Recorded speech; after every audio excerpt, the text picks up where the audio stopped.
Hey YouTubers, it's Mark and Julie again with Hanging with the Hyatts. We're again working on this Polaris. This time we're going to change the spark plugs. So, I've never changed them before. I don't think it really needs them. Polaris gives you a wrench in a kit to change them with. And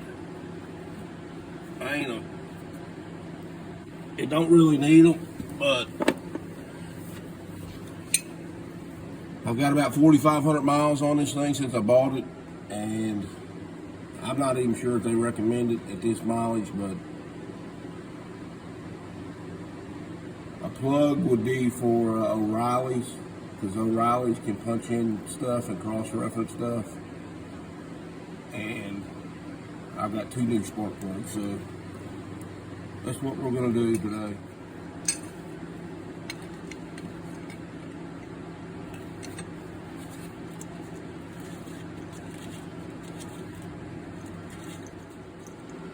When you're changing your spark plugs on a Ranger, on any kind of car, you want to make sure there's not no loose debris up here that'll fall down in here when you pull the spark plug out.